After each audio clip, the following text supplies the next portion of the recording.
Si Yugiri ay mautak at napakalakas ang kapangyarihan, siya naglalakad na puno ng bangkay at bala na tumatagos sa lahat ng direksyon, lumalapit siya patungo sa kamera at tinatanong kung nasaan si Asako, ang kanyang tagapag-alaga. Patuloy siyang lumalakad patungo sa isang silid, at biglang bumukas ang pinto. Isang babae ang may hawak ng baril, habang hawak niya si Asako bilang bihag. Tinanong ni Asako ang babae, kung ano ang gusto niya. Ngunit sinabihan siya ng babae na tumahimik, masaya na tumakbo si Yugiri papasok ng kwarto. Natutuwa sa pagkita kay Asako, sinabi ng babae kay Yugiri na huwag gumalaw, kundi babarilan niya ang ulo ni Asako. Nagreklamo si Asako dahil sa sakit, at sa susunod na sandaling may nangyaring kakaiba. May mga alon na limito, at ang babae ay biglang nahulog patay sa sahig. Labis na nalilito si Asako, ngunit simple lang siya, naniyakap ni Yugiri at ngumiti, habang sinasabi na sila ay bumalik. Bigla isang mas matandang Yugiri ang nagising, mula sa kanyang pagtulog. Dahil sa kanyang kaklase na si Tomochika, na tila nasa kalituhan.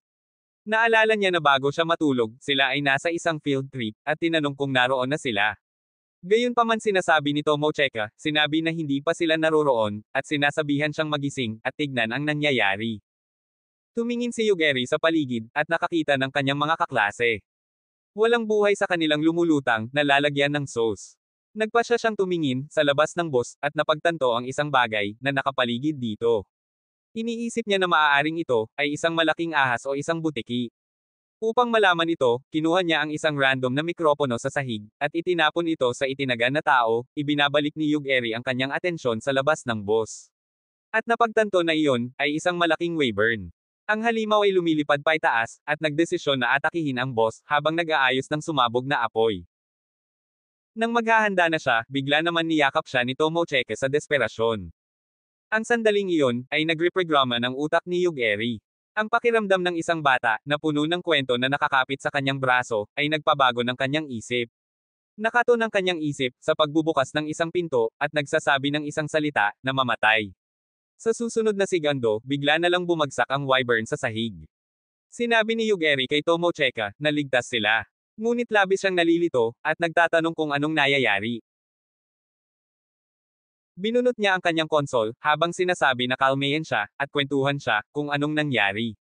Nagsimula siyang manglaro ng video game, ngunit nagalit si Tomochika sinasabing hindi ito oras, para maglaro ng laro. Matapos siyang mapanood ng maglaro ng kaunti, itinuro na lang niya kay Yugiri na basura siya sa larong video, at nagsisimulang magbigay ng tips. Subalit agad niyang napagtanto ang kanilang sitwasyon, at sinabing hindi ito ang oras. Tinanong siya ni Yugiri kung okay na ito, ngunit itinatuan niya ito. Sinabi niya Yugiri na umpisahan niyang ipaliwanag, kung paano sila napadpad sa sitwasyong iyon. Ipinakita ni Tomochika na ang kanilang bus ay kaswali na nagmamaneho sa gitna ng gabi. Ngunit pagkatapos nilang dumaan sa isang tunnel, natagpuan na lang nila ang kanilang sarili sa isang kakaibang lugar. Lahat ay nalilito at sinabi pa niya sa kanyang kaibigan, kung palaging ganoon ang labas. Ngunit hindi makasagot ang kaibigan niya. Biglang pumasok ang isang babae sa bus, at bumati sa lahat ng nasa loob. Nagpakilala siya bilang si Shian, ang apo ng dakilang sage. Ang kanilang guro ay bumangon at nagreklamo, ngunit agad na tinanggal ang kanyang ulo ng babae. Pagkatapos parang wala lang sa babae, at sinabihan ang mga bata na magpakalma at makinig ng hindi gumagawa ng kahit anong kalokohan. Ang mga estudyante ay nanginig at nagulat, habang sinasabi ng babae na huwag siyang inisin. Kung hindi makakatagpo ang lahat, ng parehong kapalaran. Ipinaliwanag niya sa kanila, na ang kanyang power level ay 503,000. Pagkatapos ay tinanggal niya ang ulo ng driver sinasabi na biro lang iyon, at inaasahan niyang tatawa sila. Alam niyang ito ay hindi makatarungan, ngunit ganoon ang sistema sa ibang mundo. Nagpasya siyang buong ipaliwanag sa mga estudyante at tinawag niya ang lahat dito, dahil hinahanap niya ang mga kandidato para sa Sage. Ihinayag niya sa mga ito na ang mundong ito, ay pinamumunuan ng mga Sages at mababa ang kanilang bilang. Kaya naman tinawag niya sila bilang paraan, para makakuha ng bagong tauhan. Itinuro ang kanyang mga kamay, habang nagbabasag siya ng ilang magic. Akala ni Tomochika na lahat ay mababangga, at isinara ang kanyang mga mata. Ngunit nang binuksan niya ito, nakita niya na ang ilang mga estudyante ay kumikislap. Gayunpaman isa siya, sa mga ilan na hindi kumikislap. Ipinakita ni Shia na ini-install niya ang Battle Song version, sa lahat ng kumikislap na estudyante. At dapat nilang makita ang ilang mga logo sa screen, si Tomochika ay labis na nalilito at nagtanong siya sa kanyang kaibigan kung nakakakita siya ng anuman. Ginamit ng kanyang kaibigan ang kanyang mga daliri upang hipoy ng hangin. Ipinaliwanag niya na nakakakita siya ng makulay na mga titik na nagsasabing status. Ipinakita ni Cheyenne ang sistema na ito ay maaaring gamitin lamang sa mundong ito at tinatawag na gift. Ang lahat ay kinakailangan gamitin ito upang subukan at maging mga sage sa loob ng susunod na buwan. Itinaas ni Tomocheka ang kanyang kamay upang magtanong, sinabi niyang hindi siya kumikislap at hindi nakakakita ng mga logo. Simple lang na sinabi ni Cheyenne na may ilang tao na hindi magkasundo at dapat niyang harapin iyon. Nabigla si Tomocheka lalo na nang ibinunyag ni Cheyenne na kung walang magiging Sega Sage. Silang lahat ay magiging alagang hayop upang mag-produce ng mahikal na enerhiya. Ipinaliwanag ni Cheyenne na magsisimula ang unang kanilang misyon ay magsisimula sa loob ng 1 oras at dapat nilang subukan na hindi sila agad ma-wipe out. Pagkatapos ay umalis si Cheyenne at umupo si Tomocheka na nagpapahayag na wala siyang naiintindihan. Binanggit ng kanyang kaibigan na may detalye sa kanilang misyon sa kanilang mga screen. Lumabas na ang kanilang trabaho ay ang magtago mula sa paparating na dragon. Si Tomocheka ay hindi naniniwala sa ganoong bagay na umiiral. Gayunpaman si Ezaki, isa sa mga lalaki, ay nagtatangkang Umarti bilang leader.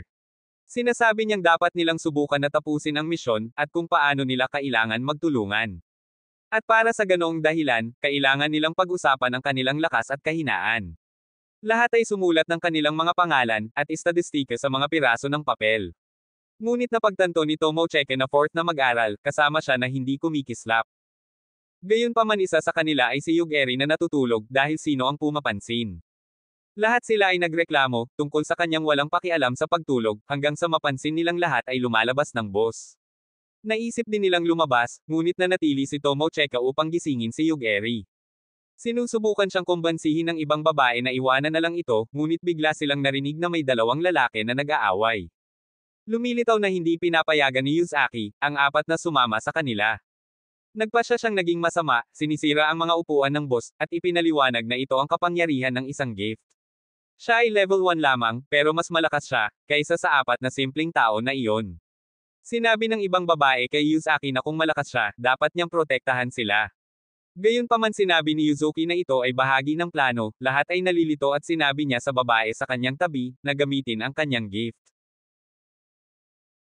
Nakinig ang babae at ipinagana niya ang kanyang kakayahan na pang-akit, ngunit walang epekto sa sinuman. Lumakad palayo si Yuzaki, ipinaliwanag sa kanya na ang kasanayang ito, ay nagpapamahal sa kanya ng mga halimaw. Ito ang desisyon na ginawa ng lahat, ng may mga gift. Hindi makapaniwala si Tomocheka na ita-traitor siya, ng kanyang kaibigan. Ngunit ipinakita ni Yuzaki na tunay na ginawa ito, sinubukan nilang buksan ng ilang sandali. Nang biglang marinig ang isang ingay sa labas, akala ni Tomocheka na isa itong dragon, nang may biglang bumangga sa boss. Natakot ang lalaki, at napansin ni Tomocheka na ang isa ay nadala. Matapos ipaliwanag ang buong bagay, napagtanto ni Yugeri na may malaking problema. Wala siyang paraan para mag-charge ng kanyang console sa mundong ito.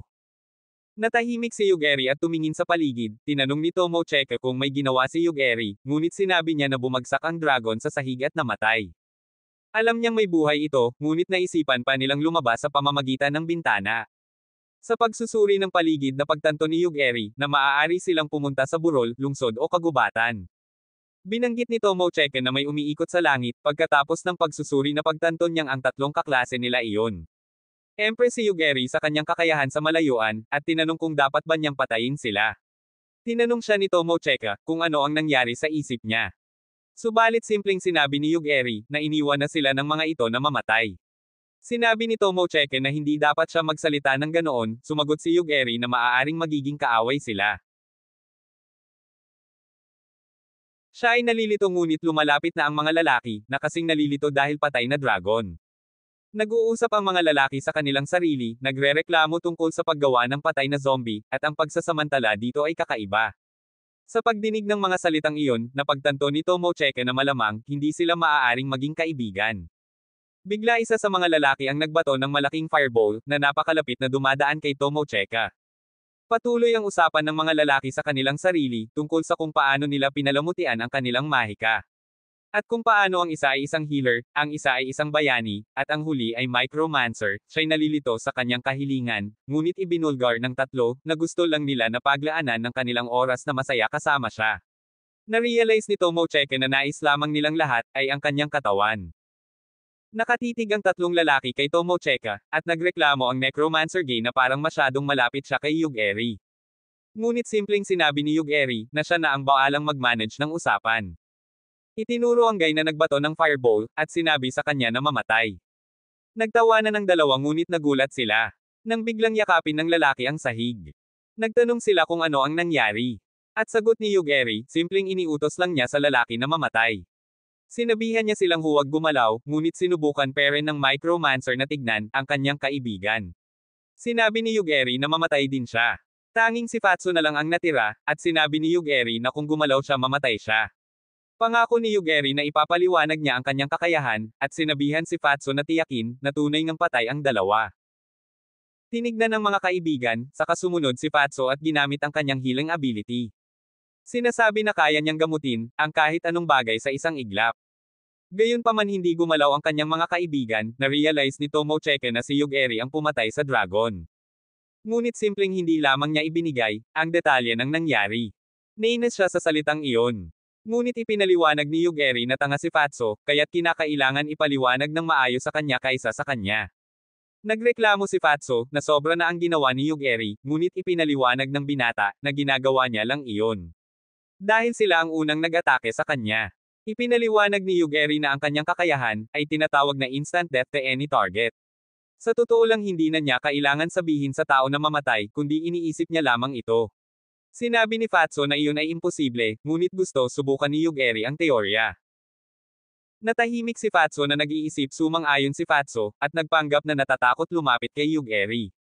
Pero nag-aayos na, para atakihin ito ng magic. Gayunpaman simpleng sinabi lang ni Yug-eri, na itigil ito. Nalilito si Fatso at ipinaliwanag ni Yug-eri, na meron din siyang kakayahan.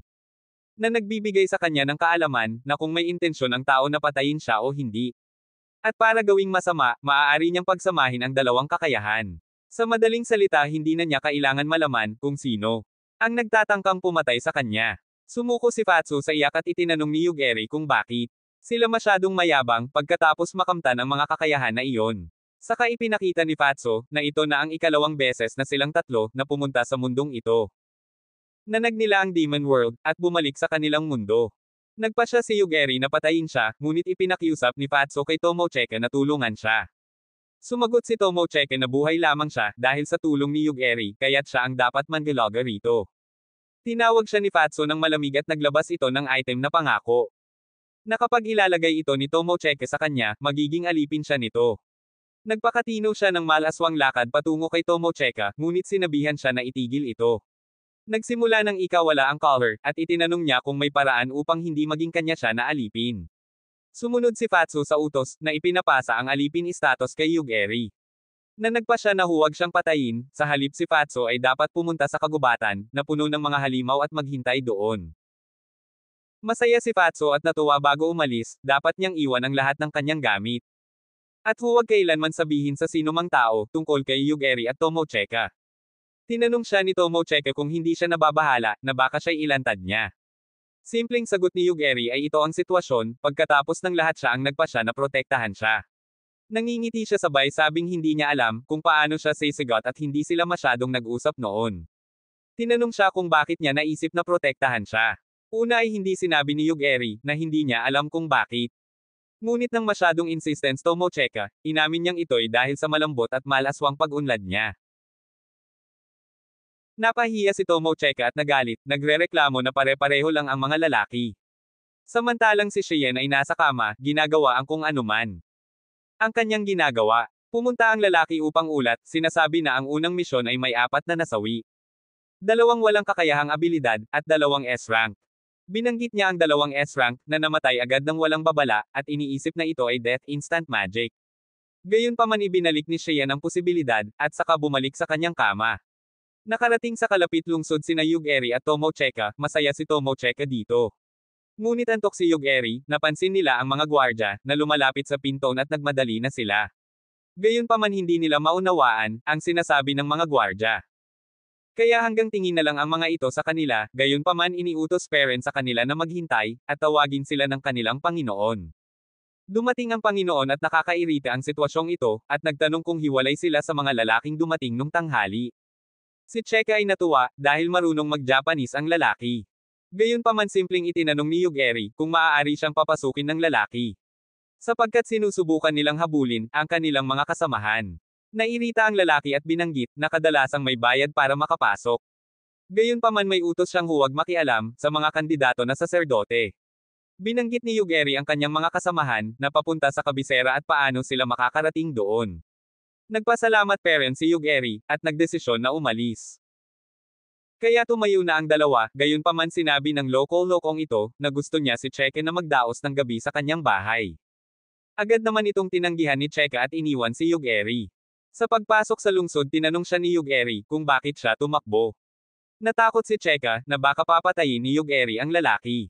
Naguluhan si Yugeri at itinanong kung sa tingin ba niya isang serial killer. Si Tomo Cheka ay nagiging excited dahil mukhang isang fantasy ang city na puno ng bispo. Isang fox girl ang pangalan ay MYU, ang lumapit sa kanila. Nagtatanong kung sila ay sage candidate, tinatanong niya kung naliligaw ba sila. Parang ito'y kanilang unang beses sa lungsod. Si Tomo Cheka ay naging excited na makita ang ilang cat ears, ngunit tinanong ni Yugeri kung ano ang gusto niya. Gustong ipaliwanag ng cat girl na gusto niyang tulungan sila ng libre. Naguguluhan ang dalawa at nagtatanong kung bakit niya gagawin iyon. Ine-explain ni MYU na gusto niyang makipagkaibigan sa mga sage candidates sa lalaki dahilan na dalawa.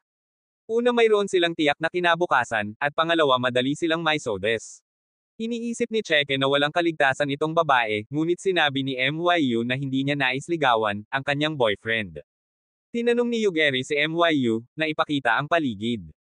Pagkatapos ng shopping spree ni Cheka, ini-reveal niya na hindi niya inaasahan na may isusuot na ganoong kasimpleng bagong damit. Gayunpaman siya ay sobrang bulag na hindi napapansin na sila'y nasa gitna ngayon ng maraming tao. Ipinapahayag ni Yugeri na inaasahan niyang mapunta sa ganitong sitwasyon. Si Tomo Cheka ay nagsusorry, at sinasabing gusto lang niyang sundan si MYU, dahil mukha itong mabait. Nagsimula ang mga bandit sa kanilang mga banta, ngunit pinuprotektahan ni Yugeri ang babae.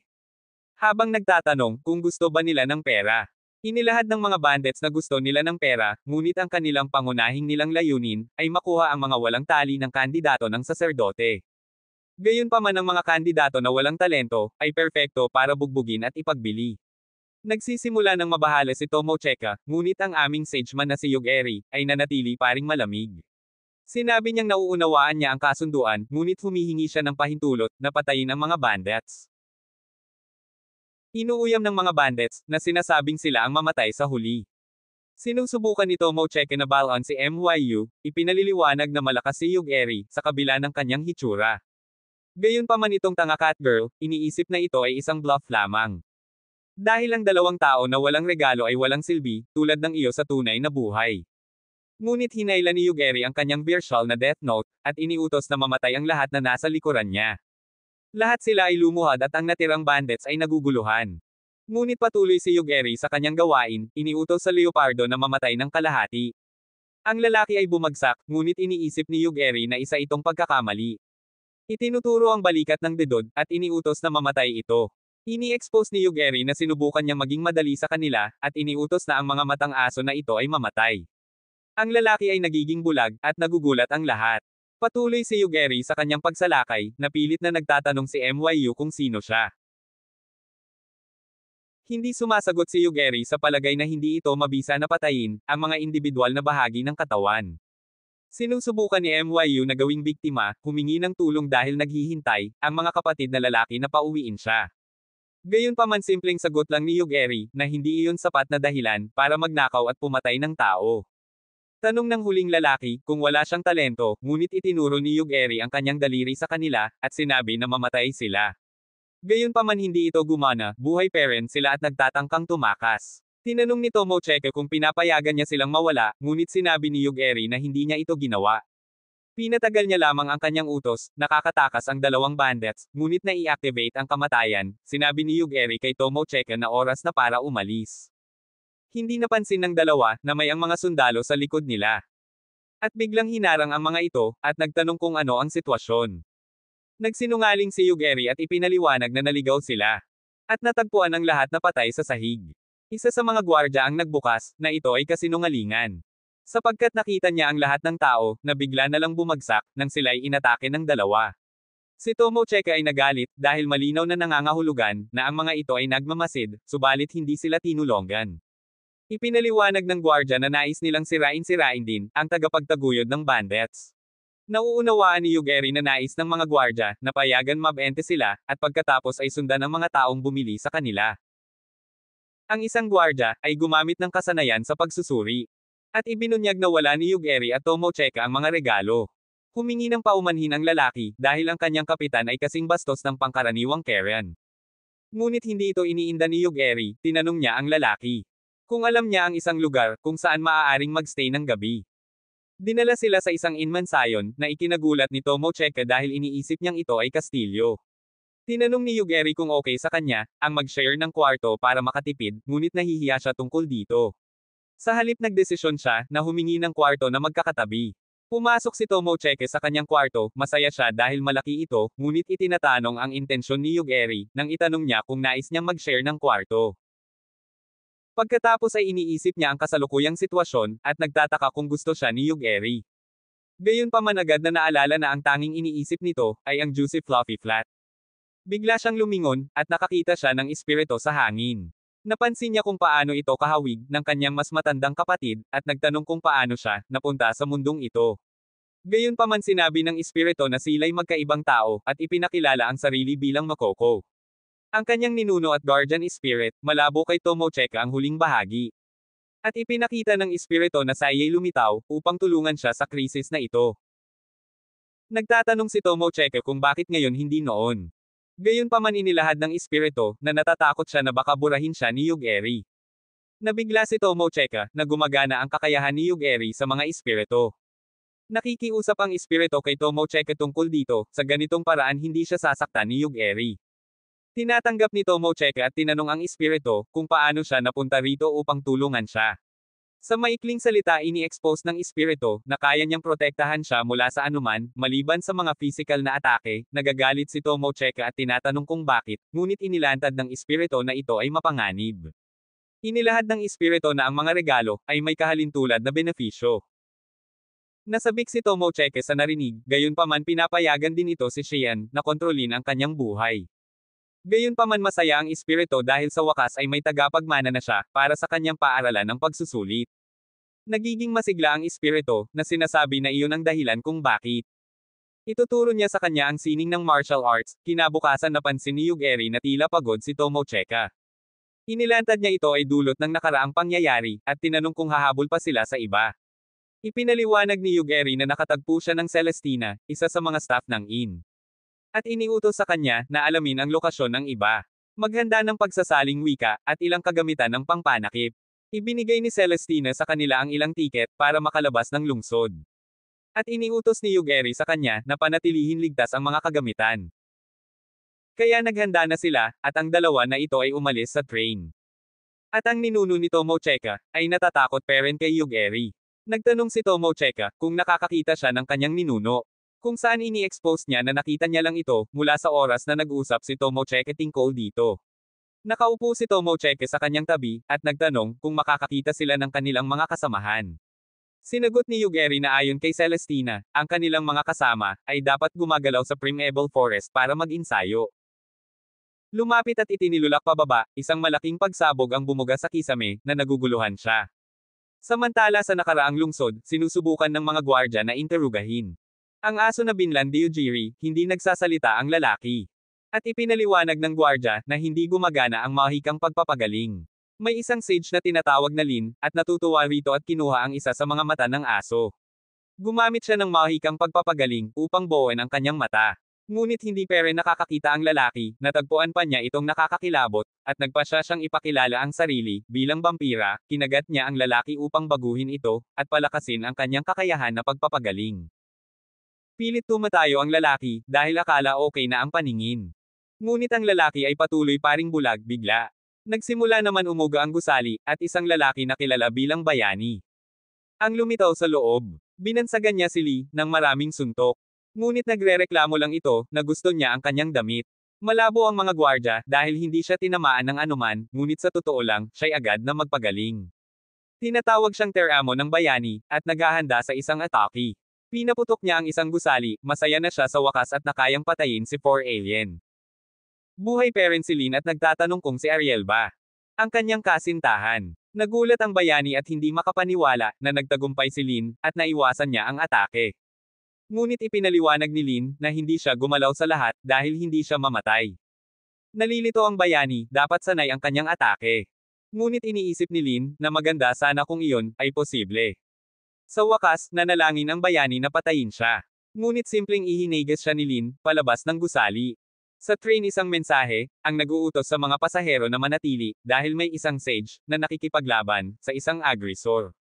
Iniisip ni Yugeri na ligtas sila, dahil wala naman tumutok sa kanila. Ngunit hindi alam ni Tomocheka, ang nangyayari.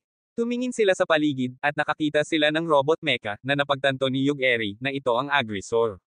Ginamit ni Tomocheka, ang kanyang kahanga-hanga niyang mata, para sabihin kay Yugeri, na ang sage ay lumilipad. Ang sage ay naglunsad ng ilang atake sa robot, ngunit ang kanilang laban ay medyo pantay. Karaniwang ginugulo ang bundok sa panahon ng laban. Tinanong ni Tomocheka kung kayang alisin ni Yugeri ang mga ito. Ngunit tinanong siya ni Yugeri kung bakit niya iyon gagawin. Inaangkin niya na patungo sila doon, ngunit ipinaliwanag ni Yugeri na ito'y katangahan.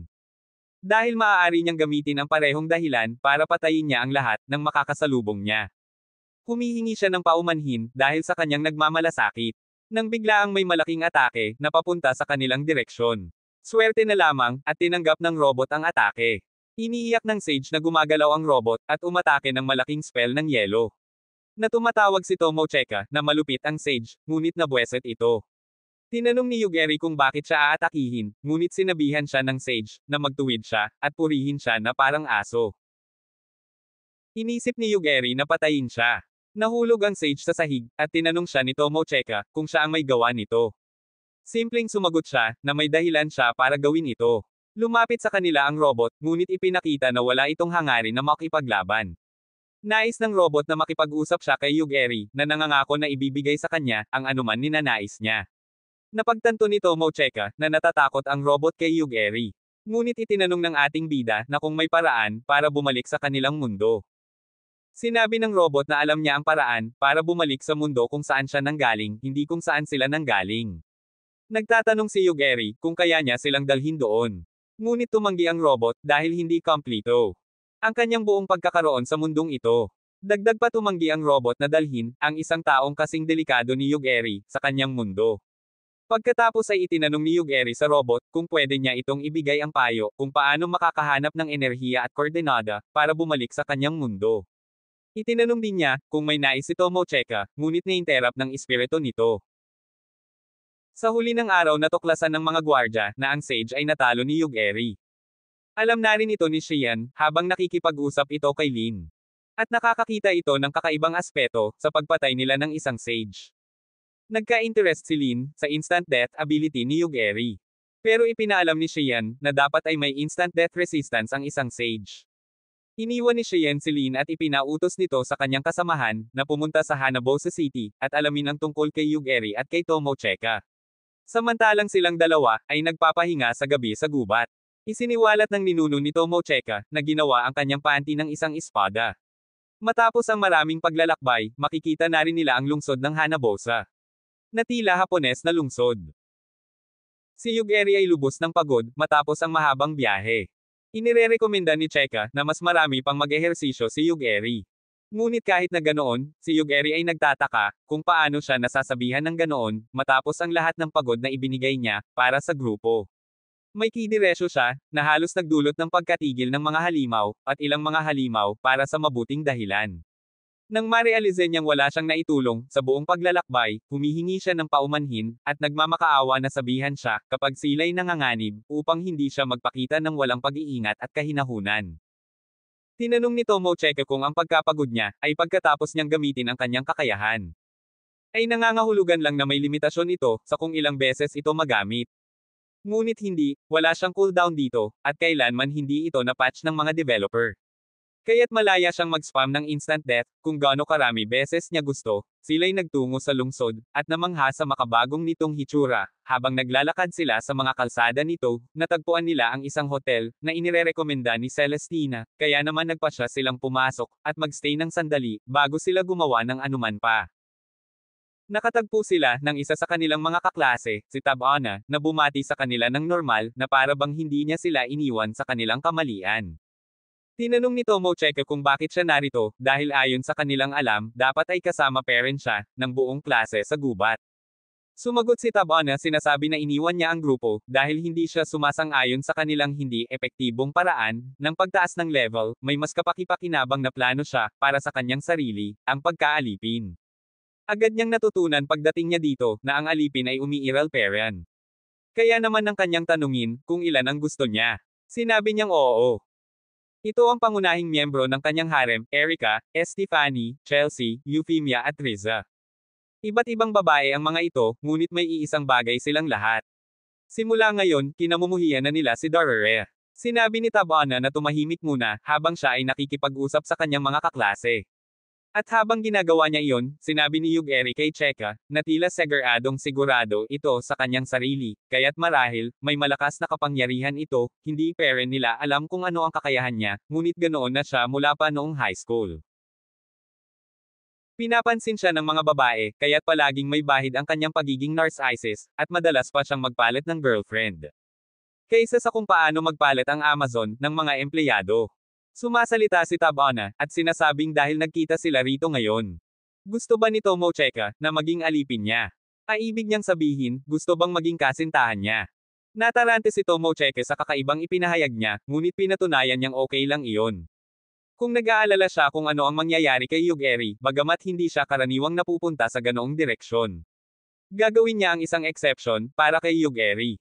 Parehong hindi makapaniwala ni Tomocheka at Yugeri, sa kanilang narinig. Kaya tinanong nila kung ano ang nagbibigay sa kanya, ng ganoong kumpiyansa, para mag-request ng ganoon. Mayroon siyang uri ng kapangyarihan, na tinatawag na Dominator. Ibig sabihin ay kayang-kaya niyang duminahin, ang mas mahina sa kanya. Isang napakalakas na kakayahan nga, ngunit kung narito si Tabana. Paano siya mas magiging malakas, kung ang iba ay abala sa pagsasanay, habang siya ay nagpapahinga rito? Iniulat ni Tabana na pagkatapos ligtas, na makarating ang klase sa bayan at magdiwang. Nilapitan siya ng isa sa kanilang mga kaklase, si Yutori na nagsabi sa kanya, tungkol sa kalikasan, ng kanyang kakayahan. Kaya't pumunta siya upang bigyan si Tabana ng kaalaman, sa kung ano ang dapat niyang gawin mula ngayon. Sa ngayon iniwasan siya ng lahat sa klase, dahil sa kanyang klaseng dominator, at ayaw ni Yutori ang gulo sa pagitan nila. Kaya't ipinaalam ni Yutori kay Tabana, na ang tunay na lakas ng kanyang kakayahan ay pyramid skin. Pwede siyang bumili ng mumurahing alipin, at gawin silang lumaban para sa kanya. Kung mananalo ang alipin, makakakuha siya ng karanasan, at maaari niyang gawing alipin ang mga tinalo. Kaya't lalo pang lumalaki ang kanyang network, ng pagkaalipin, habang tumatagal ang panahon at ang kanyang XP gain, ay magsisimula ng maging exponential. Iyan ay tiyak na kapaki-pakinabang na informasayon, ngunit wala sa menu screen ang anumang nagaya nito. Kaya tinanong niya, kung paano ito natuklasan ni Yutori. Iniulat ni Yutori na ang kanyang kakayahan, ay nagbibigay sa kanyang kakayahan, na makita ang anumang nakatagong detalye, ng anumang kakayahan ng sinuman, ngunit hindi parent ito sumasagot sa tanong, kung bakit siya nagbibigay ng libreng konsultasyon na tulad nito. Bilang isang consultant nakasalalay ang kanyang Hansa, na maging isang sage, sa tagumpay ng kanyang mga kaklase. Kaya't nais niyang gawin ang lahat ng kanilang makakaya, upang hindi sila mapunta sa kaharian ng mga alipin. Ibig sabihin sa kasalukuyang sandali, marami ng alipin si Tabana na patuloy pang dumarami, at nagkakaroon siya ng mga level, na hindi niya sinasadyang gawin ang anuman. Kaya't inuulit niya ang alok, at iniimbitahan si Tomocheka na maging alipin niya. Ngunit gusto pere ni Cheka, ang kanyang kalayaan. Sumasang-ayon si Tabana na umalis, at sinabi niya na ibibigay niya ang oras sa kanya, upang pag-isipan ang alok. Kontento siyang hindi gaano mapilit, kaya hindi siya banta sa kanila ngayon. Ngunit itinuturo ni Yugeri na mas maaaring ligtas kay Cheka, kung sasama siya kay Tabana. Dahil malapit siya sa tuktok ng pyramid scheme, ngunit hindi parent iyon isang option. Lumipas ang 3 araw at tulog na tulog si Yugeri, sa buong panahon. Hindi makakagalaw si Tomocheka na mag-isa, dahil kailangan niya si Yugeri, upang manguna sa kanilang grupo. Tahimik ito hanggang sa ngayon, ngunit hindi na ngayon, dahil nagsimula ng mag-invasion ang army sa lungsod. Ngunit isang beses pa hindi gising si Yugeri, kaya't isinara na lang ni Cheka ang mga kortina, at nagpasyang ipagwalang bahala na lamang ito. Habang nakahiga siya sa kama, ini-inform siya ni Mokomoko, na merong taong nakatingin sa kanya sa kasalukuyan. Ngunit hindi niya ito nakikita, dahil wala siyang kakayahan na harapin ang mga banta. Kumuha si Cheke ng telepono para tawagan si Yugeri, para humingi ng tulong. Gumising si Yugeri sa tawag ng tulong, kaya't lumabas siya ng kanyang kwarto. Upang muling iligtas ang buhay ni Tomocheka, sa pagpasok niya sa hallway, nagagawa niyang mag-scan, at maramdaman ang killing intent mula sa isang tao. Tinutukan niya ito at pinatay ang nag-atake, na siyang si Erika. Kinatok ang pinto ni Cheka, para sabihing meron talagang nagtatarget sa kanya. Kaya't kailangan nilang pag-usapan, ang susunod na hakbang. Pero bago iyon tinawagan niya muna ang lokal na morgue, para sa isang karagdagan kabaong. Si Tabana ay nasa isang dungeon, nang mapansin niyang biglang nawala ang signal ni Erika. Kaya't may nangyaring hindi maganda at sa kabilang dako na pagtanto ni Cheka, na maaaring bumalik si Tabana para maghiganti. Dahil pinatay niya, ang isa sa kanyang pangunahing alipin. Kaya't mas mabuting umalis sila agad, sa pagitan ng mga ito natapos na madali ni Tabana, ang ika-100 palapag ng dungeon, nang walang anumang problema. Salamat sa kahusayan ng kanyang mga alipin, na maaari niyang gamitin sa kanyang kagustuhan. At ngayong tapos na siya roon, nagpasya siyang suriin ang nangyaring biglaang pagkamatay ni Erika. Binuksan niya ang alaala nito, at ilan at amba ito. Hindi niya alam kung ano ang pumatay sa kanya, ngunit iniisip ni Euphemia na maaari siyang nagselos kay Cheka, at sinubukang alisin ito, na nagdulot ng nangyari sa kanilang nakita. Hindi gaano nagmamalasakit si Tabana kay Erika, ngunit ayaw niyang umalis si Cheka at maging alipin niya. Kaya't kumuha siya ng hindi diplomatikong paraan, at ipinakita sa kanya ang ibang alipin, na pigilan si Cheke sa kanyang pag-alis. Natagilid sila ni Riza na gumamit ng ice spell, upang hadlangan ang hallway. Ngunit hindi ito huminto kay Yugeri, dahil kayang sabihan ng yelo sa huli na mamatay at iyon nga ang nangyari. Iniassert niya ang kanyang dominasyon kay Riza, sa pamamagitan ng pagpatay sa kanyang wand, at sinabihan niya ito na kayang-kaya niya itong patayin, ang anuman sa pamamagitan lamang ng pag-iisip. Kaya't kung susubukan niyang gawin katawa-tawa ang anuman, mamatay siya. Sumuko siya at sinabi kay Yugeri, na siya ay isang wand master. Kaya't kaya niyang umatake kahit walang wand, iniabot niya kay Yugeri ang wand, na itinago niya sa pagitan ng kanyang dibdib. Iniutos sa kanila na hulihin si Cheka, ngunit ibig sabihin nito ay ibinigay din ang parehong utos, sa mga ibang alipin. At halos nadala si Cheka, sa snake attack, ngunit ngayon unti-unti nang nagsisimula si Cheka, na magbigay ng kanyang ambag sa laban, at makakamit ang unang pagpatay. Sinubukan ni Riza na gamitin ang gulo para makatayo, at gamitin ang extra na nakatagong wand. Ngunit ito ay itinuring na katawa-tawa, at malinaw ang ipinangako ni Yugeri, kung sakaling susubukan niya iyon. Pinatay ni Yugeri si Riza na iniwan lamang ang maliit na bata, at ang kanyang manika upang umatake sa kanila. Ngunit pinatay niya ang mga manika at bumaba, upang tapusin ang bata. Matalino si Chelsea, upang malaman na hindi siya mananalo dito. Kaya't sumuko siya at ibinigay kay Yugeri, ang lahat ng impormasyon na gusto nito, dahil ginamit ni Chelsea ang matalinong desisyon, na ibunyag si Tabana. Iniwan siya ng walang pagpipilian, kundi ang gamitin ang huling baraha, ang kanyang cockroach army. Maaaring sila ay ipis lamang, ngunit sa dami nila sa isang lugar, kung ibinigay ni Tabana ang utos na atakihin silang lahat, nang sabay-sabay maaaring mapatay nila ang isang tao.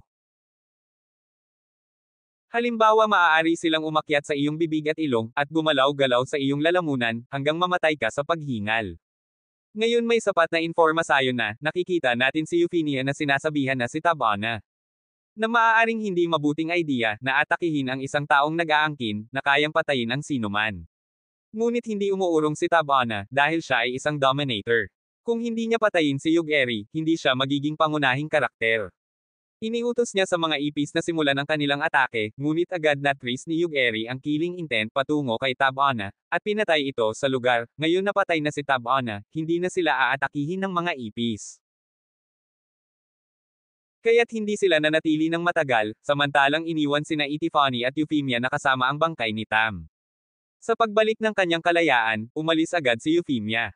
Gayunpaman habang lumalabas siya sa ibabaw, sinalubong siya ng isang lupain, na dati ay kagubatan. Ngunit ngayon ay isang malaking kumpol ng dilim, na dumaan sa lugar.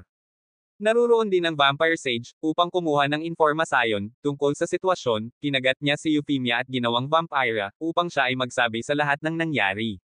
Samantala si Cheka at Yugeri, ay nakakalabas na sa kalsada. Ngunit tandaan na ang zombie army, na inignore ni Donor, oo tila may problema na ngayon. Nagsisimula ng magdulot ng kaguluhan, ang mga zombie sa lungsod. At tinanong ni Tomo Cheka, kung ano ang nangyayari. Ngunit sinabi ni Yugeri na mabagal ang mga zombies, at maaaring makatakas kung mag-iingat sila.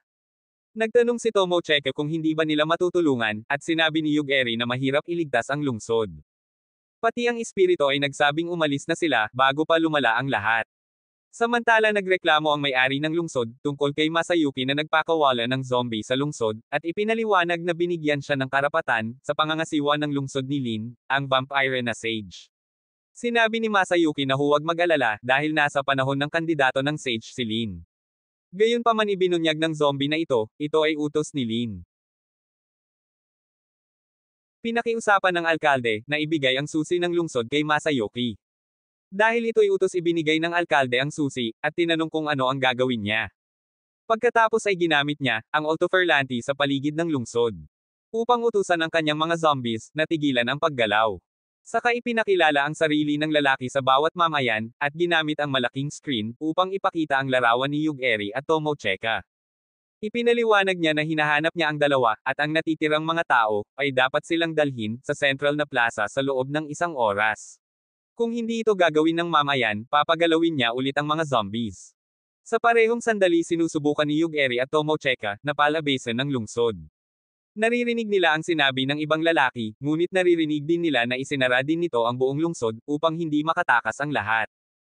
Puwersahan na pasunurin, ang mga tao. Sa ganitong paraan nauunawaan ng mamamayan, na may dalawang pagpipilian sila. Ang hulihin si Yugeri at Tomo Cheka o maging isang zombie. Biglang pumasok ang alkalde sa silid, kung saan nagsasalita ang ibang lalaki, at nagrereklamo tungkol sa pagkasaktan ng mamamayan. Gayunpaman sinagot ng lalaki, na kung di niya tinutukoy ang mga ito, hindi nila hahanapin ang dalawa. Bigla na lamang nakahanap ng 3 lalaki sa kanila, at pangako nilang kunin ang dalawa, kahit pa ito'y magdulot ng kamatayan. Iniisip ni Yugeri na mabilis itong nangyari, at binalaan ang mga lalaki, na kung lumalapit sila papatayin niya sila. Binabaliwala ito ng isa sa mga lalaki, at sumubok na umatake, na nagpilit kay Yugeri na patayin siya. Nagulat ang dalawa at nagsimulang magpanik ang iba. At nagsimula si Tomo Cheka na magreklamo, na ito ay isang kaderi at hindi magandang paraan, ng pagtupad sa mga pangako. Sinagot ni Yugeri, na ang mga lalaki ay sumusubok na pumatay sa kanila, kaya dapat nilang asahan na patayin din sila. Napansin niya na ang dalawa ay tumakbo palayo, at iniisip niyang si Masayuki, ay nagpapalakas lang ng loob nito, dahil iniisip na hindi kayang patayin ni Yugeri, ang isang normal na tao. Ine-expose niya na siya ay naiinis na, at iniisip na pumunta sa plaza, upang makipag-usap kay Masayuki. Nagtungo sila upang makita ito, ngunit napagtanto na ang lugar, ay tila may malamang kapahamakan. Parang Halloween. Iniisip pa nga ni Tomo Cheka na ito ang pinakakakaiba, na naranasan niya sa mundong ito. Nang malapit na sila tinanong ni Yugeri, kung sino si Masayuki. Una hindi ito agad nakilala at nagtanong, kung sila ba'y napagod na sa pagtakbo, at sila'y narito na lamang. Tinawag niya silang boring, dahil sa pagsusumikap nilang isuko, ang kanilang sarili para sa mga tao. Ngunit tinawag niya itong tanga ni Yugeri, nagpanik si Tomo Cheka pagkatapos marinig ang salitang iyon. At tinanong ni Masayuki kung ano ang nais ni Yugeri, dahil kung papatayin niya ito, wala nang laro. Sinabi ni Yugeri na gusto niyang sumakay ng train, at pumunta sa kabisera ng kaharian. Kaya't mabuti lang sana, kung aalisin ni Masayuki, ang barikada sa paligid ng lungsod. Nagulat si Masayuki sa mga salitang iyon, at nagalit.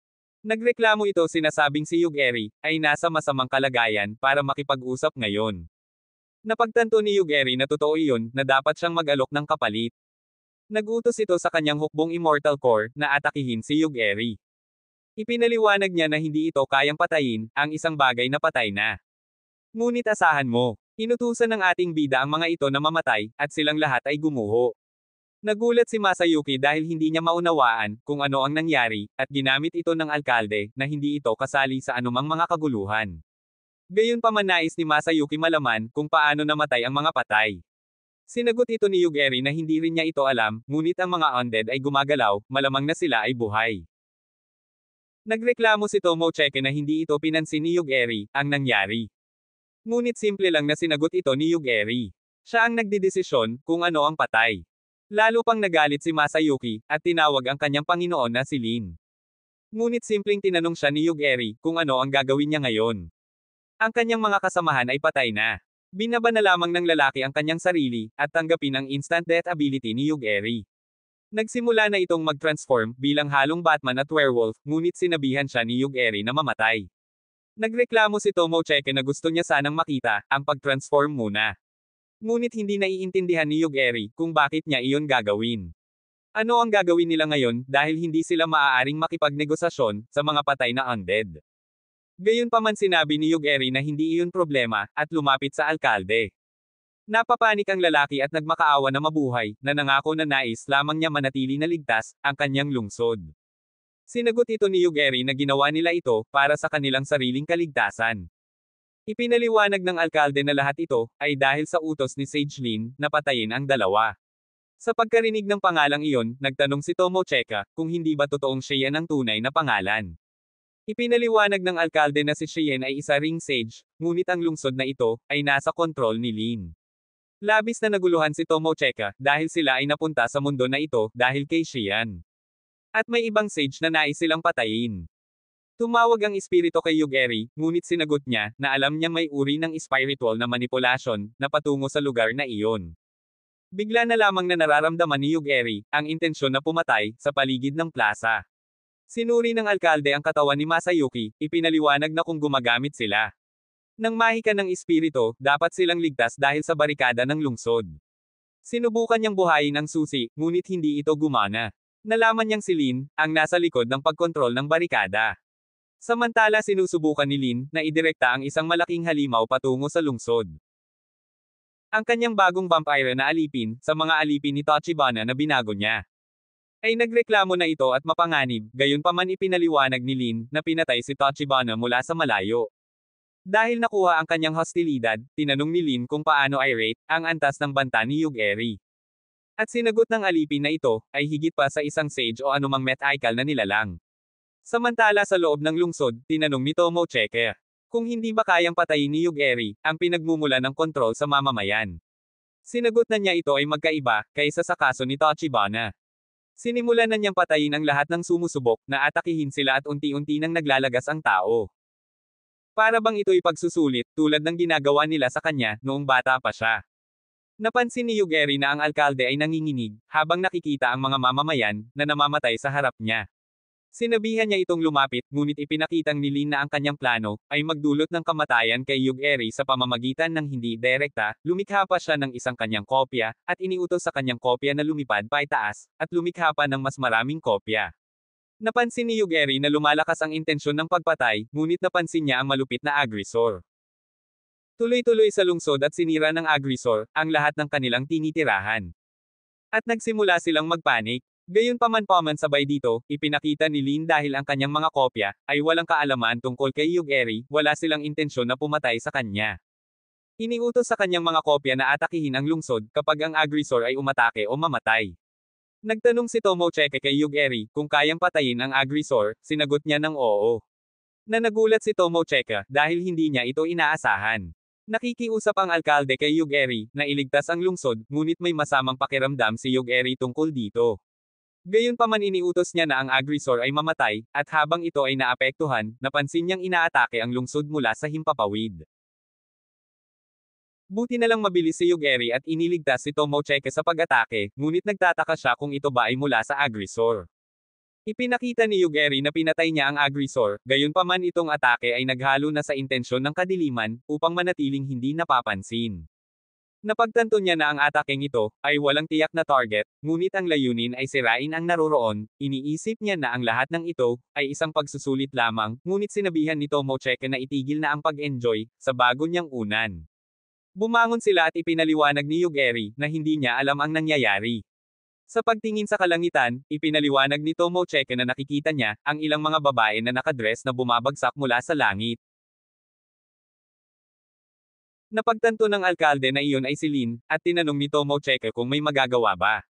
Si Yugeri sa kanya. Ipinaliwanag ni Yugeri na wala siyang magagawa dahil hindi ito tumutukoy sa kanya. Bukod pa rito silang lahat ay sobrang bilis, kaya't hindi niya sila mahanap.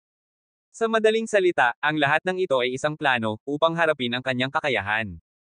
Naglabas ng hologram ang alkalde ng lungsod, at ipinaliwanag na may pattern ang mga atake, hindi ito inaatake ang lugar ng pangalawang beses, at hindi rin ito nagkakalapit-lapit. Sinabihan pa ng espiritu na si Lin ay bobo, dahil sa pagsusumikap na gawin itong random, ngunit ginawa niya itong consistent.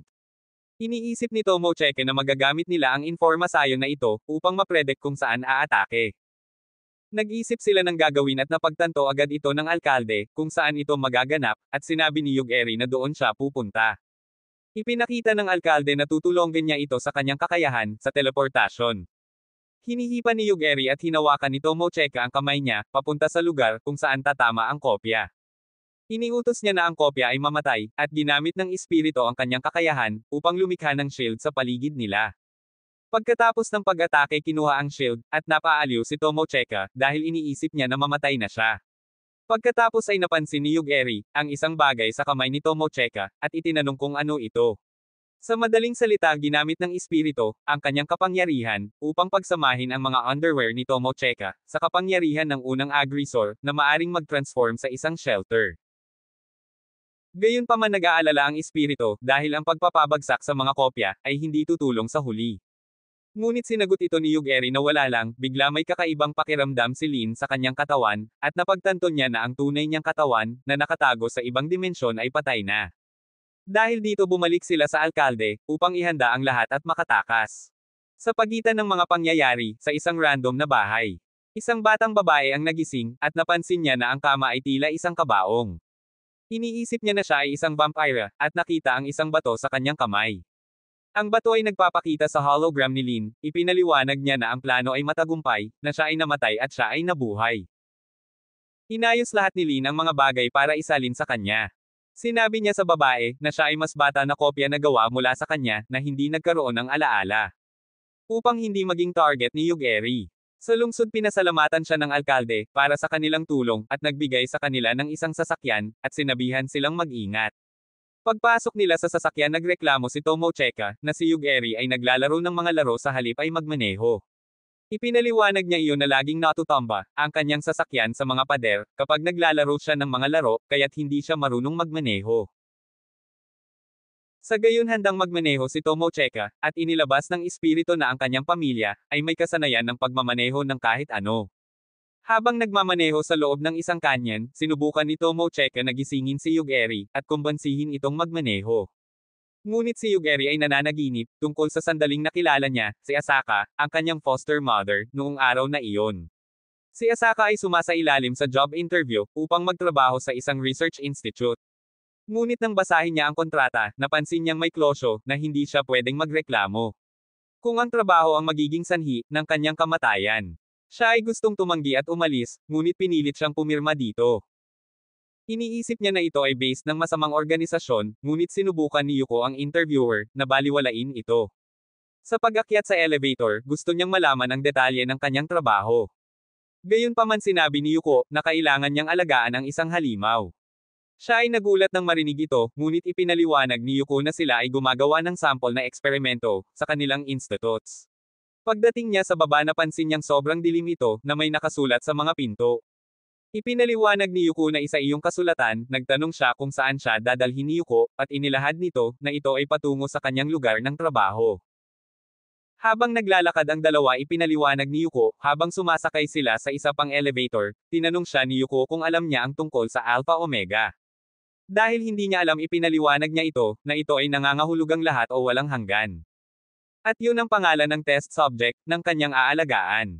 Tinanong ni Asaka kung ang subject na iyon ay tao, ngunit hindi maibigay ni Yuko ang kasagutan dahil wala siyang nakitang ganito. Ang alam lamang niya ay ang Alpha Omega, ay pwedeng pumatay ng naisin nito, sa pamamagitan lamang ng pag-iisip. Hindi makapaniwala si Asaka, na inaasahan nilang alagaan niya, ang isang klaseng ganong halimaw. Ngunit sinabi ni Yuki na ito ay posible, dahil meron siyang lisensya bilang guro. Iyon ang tanging dahilan, kaya napunta siya sa trabahong ito. Ngunit inilahad ito ni Yuko na kung hindi niya ito gagawin, maaaring maglaho ang sangkatauhan. Ipinaliwanag nito sa kanilang pananaw, maaaring maiwasan lamang ito kung bibigyan ito ng angkop na edukasyon. Pagkatapos makarating sa huling palapag, napansin niya ang isang pintuan ng vault. Ipinaliwanag ni Yuko na hindi na siya pwedeng magpatuloy mula rito, at ibinigay sa kanya ang ilang papel na may tagubilin. Nagbigay sa kanya ng good luck, at sumakay ng elevator. Ginamit niya ang kanyang card, upang buksan ang vault, at pagpasok ay napagtanto niyang, hindi ito ang inaasahan niya. Sinunod niya ang mapa at nakarating sa bahay, ngunit wala siyang makita sa loob. Nalaman niyang may naririnig siyang ingay, mula sa isang kwarto, kaya binuksan niya ito. Nakita niya na ang Alpha Omega, ay isang maliit at walang malay na bata. Bagamat nagulat, nagreklamo siya na natakot ang lahat, sa isang maliit na bata, at binuhat ito. Lumabas siya at ibinato ito sa sahig, sinasabihan itong maging normal na bata at maglaro sa labas. Naguluhan ang bata, pero itinuro ang daliri sa kanya, natakot siya matapos maalala, na pwedeng pumatay ang bata sa anumang naisin nito, sa pamamagitan ng pag-iisip. Bigla niyang narinig ang isang bagay, na bumagsak sa sahig, at nakita ang isang uri ng anino. Inilahad ng bata na ito ay isang demonyo, na nagpapakita sila roon upang patayin siya. Si Asaka ay lubos na naguguluhan, at sinabi ng bata na hindi ito basta-basta maglalaro sa labas. Ngunit nagtanong kung pwede niyang gawin ito, kinabukasan dahil halos gabi na, napagtanto ni Asaka at nakalimutan niya ito, dahil sa pagkabigla, kaya tinulungan niya itong bumangon. Nagpakilala siya at nagtanong kung ano ang pangalan ng bata. Sinasabi nito na tinatawag siyang Alpha Omega, ngunit bago siya pumunta roon, tinatawag siyang Lord Akaushi. Isinalaysay sa kanya na siya ay gutom, kaya napagtanto ni Asaka, na kailangan niyang magluto para sa kanya. Sinuri niya ang ref at napagtanto, na hindi siya marunong magluto. Sa pag-check ng mga kahon sa kusina, natagpuan niya ang ilang cup noodles, at ibinigay ito sa bata para kainin. Pagkatikim ng noodles, sinabi ng bata na masarap iyon. Ngunit iniisip pere ni Asaka, ang kanyang pangalan. Nagtanong siya, tungkol sa mga magulang ng bata, ngunit hindi alam ng bata, kung ano ang mga magulang. Humingi siya ng paumanhin, at habang tinitignan niya ito, naisip niyang tawagin itong Yug-eri. Nagtanong ang bata, kung Tekato Yug-eri ay magandang pangalan. Hindi naiintindihan ni Asaka kung bakit niya ginagamit ang kanyang apelyido, ngunit napagtanto niya, na hindi alam ng bata ang tungkol sa pamilya. Nagpasya siyang gamitin ang pangalan na iyon, at tinuruan niya ito, kung paano mag-shake hands at bumati sa iba. Samantala ginaising ni Tomochika si Yug-eri, upang sabihin sa kanya ang tungkol sa malaking bato, sa kanilang daanan. Binanggit niya kung paano siya, tuluyang natulog sa buong oras. Ngunit ipinaliwanag ni Yug-eri na iyon, ay sa sobrang pagod niya sa huling lungsod. Nagtanong si Yug-eri ng pinaka-importanteng tanong, bakit nga ba sila papunta sa kabisera? Nagulat si Tomochika na sana'y tinanong niya ito, bago sila umalis. Inilahad ni Yug-eri ang kanilang layunin, na bumalik sa Japan, upang gawin ito, kinakailangan nilang makausap si Shian, ngunit sa palagay niya may mas magandang paraan, para makausap siya, na hindi na kailangan pumunta sa kabisera. Sinabi ni Tomochika na ang kanilang mga kaklase, ay doon lahat papunta. Nagsimula siyang bumalik sa pagmamaneho, umaasa siyang makahanap ng ibang ruta, patungo sa kabisera. Ngunit nabangga nila ang isang bagay, ngunit iniutos ni Yug-eri na mamatay ito. Nabawasan ang takot ni Tomochika, hanggang mapansin niyang marami pang mga dragon ang papalapit sa kanila. Natanto ni Yug-eri na nasa teritoryo nila, ang mga dragon-dragon. Naghahanda ang mga dragon, na sumabog ng apoy, at hinawakan ni Tomochika ang braso ni Yug-eri. Iniutos ni Yug-eri na mamatay ang mga ito, nag-ulan ng mga dragon at naisip pa ni Tomochika na dragon insecticide. Naghinga sila ng maluwag, hanggang sa mapagtanto niyang matakpan sila ng malaking anino. Lumapit sa kanila ang dragon, at pagtingin sa itaas, nakita niya ang isang malaking gintong thunder dragon, sa harap nila. Nagpanik siya. Iniisip niya na tatamaan siya ng kidlat, ngunit ibinuking ni Yug-eri, na wala siyang nadarama na intensyon ng pagpatay. Tinitigan sila ng dragon, at sinabing nakapasa sila. Labis na nagulat, si Tomochika na salitang iyon. Ngunit biglang umikot ang dragon, at umalis na may takot. Ngunit sumigaw si Yug-eri na hintayin ito, at nagtanong kung bakit. Sila inatake ng mga dragons, kung nauunawaan naman niya sila. Binaliwala sila ng dragon, ngunit ipinangako ni Yug-eri na gagawin din niya, ang parehong bagay na ginawa niya sa ibang mga dragon. Sa huli ang malaking dragon, ay isang maliit na babae na natatakot. Alam niyang dapat sanay umalis na siya, nang walang pagsasalita. Naguguluhan si Tomochika sa kanyang bagong anyo, at ipinaliwanag ng espiritu na madalas mangyari ito, sa mga parallel world. Tinanong ni Yug-eri kung bakit siya, inatake ng babae. Ipinaliwanag ng babae na sinusubukan niyang makita kung qualified ba silang makilala, ang Sword Master. Naguguluhan si Yugiri at Tomochika sa mga salitang iyon. Tinanong ng babae kung hindi pa sila dumating upang makita ang Sword Sage. Sumagot sila na hindi nila iyon iniintindi dahil ang tanging nais lang nila ay makarating sa kabisera. Ipinaliwanag ng babae na ang Sword Sage ay narito sa kanyan. At kung makikilala nila ito, maaari silang makakuha ng regalo. Sa madaling salita, siya ay nandito lamang para subukan ang mga tao na nagnanais makilala ito, gayunpaman wala silang pakialam dito. Ipinagpatuloy ng maliit na babae ang pagpapahayag ng kahusayan ng Sword Master na nagsasabing kaya nitong makipantay sa mga sages, ginamit niya ang pagkakataong ito upang mag-propose ng isang deal. Iyaakay niya sila sa kabisera, ngunit sa una, kailangan nilang makilala ang Sword Master. Abangan ang karugtong at sana'y nag-enjoy kayo, paki-subscribe and share na rin at maaaring pindutin ang notification bell para updated ka lagi sa page ko. Maraming salamat.